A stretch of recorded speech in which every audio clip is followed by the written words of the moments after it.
Hi, I'm Jeff, Head of UX Design here at CareerFoundry. Today we're going to explore the wonderful world of design thinking. Now, design thinking has become quite the buzzword recently, but what does it really mean? Design thinking is both an ideology and a process.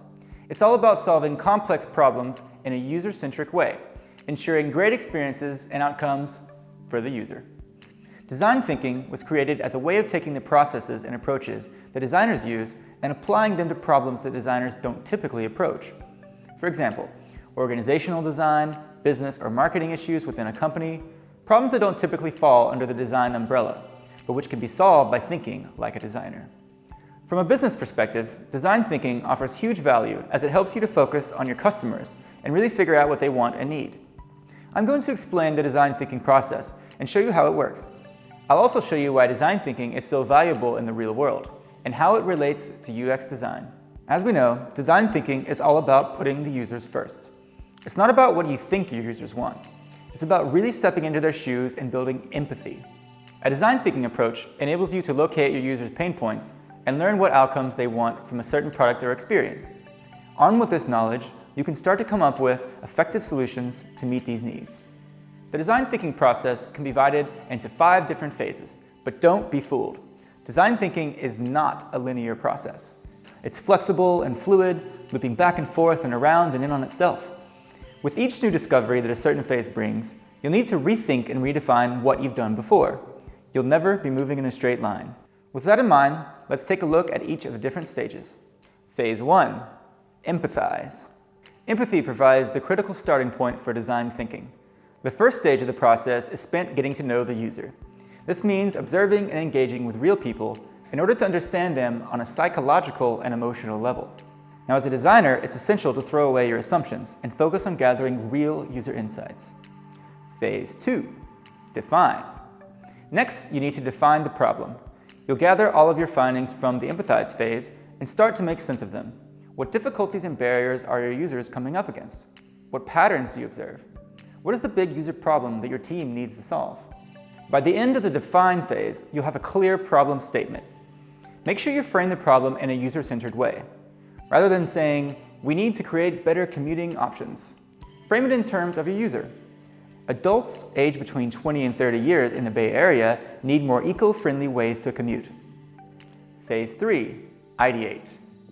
Once you've formulated the problem into words, you can start to come up with solutions and ideas. This is where it gets creative. Designers will hold ideation sessions in order to come up with as many angles as possible.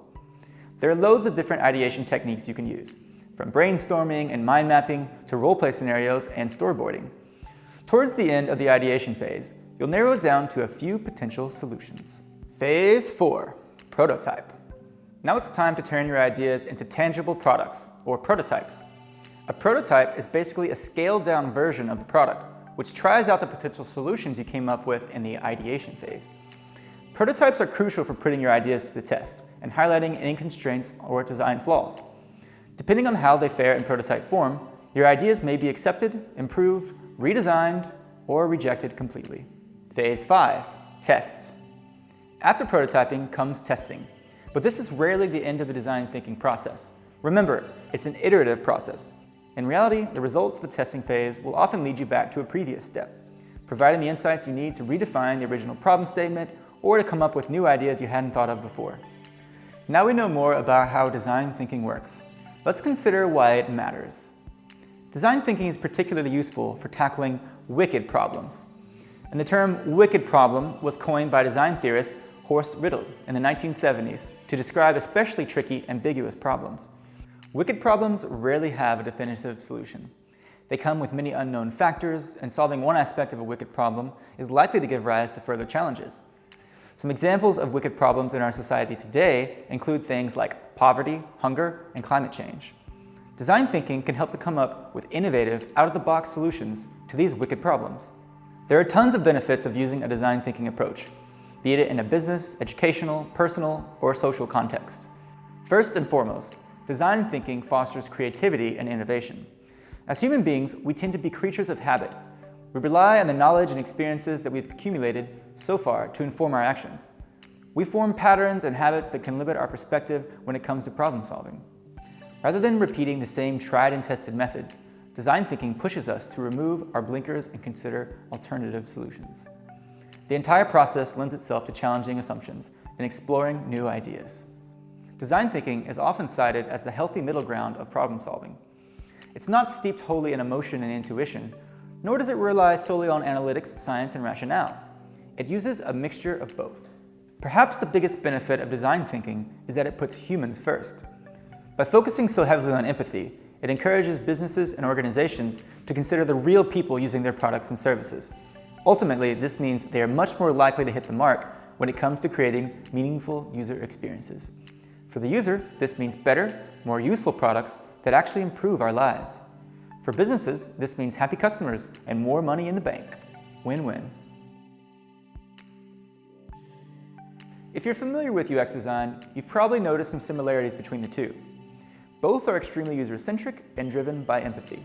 And UX designers do indeed use many of the steps laid out in the design thinking process, such as user research, prototyping, and testing.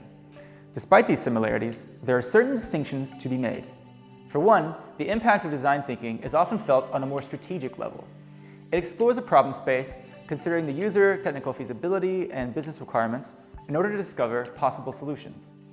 Design thinking is embraced and implemented by all different teams across a business, right up to the boardroom. If design thinking focuses on finding solutions, UX design is concerned with actually designing these solutions and making sure they are usable, accessible, and pleasant for the user. Remember how design thinking was created to help solve typically non-design problems using the methods that designers use? Well, UX design came about from a similar need for designers to consider the entire experience that a user goes through, not just the visual design. You can think of design thinking as a simplified summary of UX principles that can be applied to anything. You can learn more about UX and design thinking in our UX design course. For more tips and insights, head on over to the CareerFoundry blog. Oh, and if you enjoyed this video, don't forget to subscribe to our YouTube channel.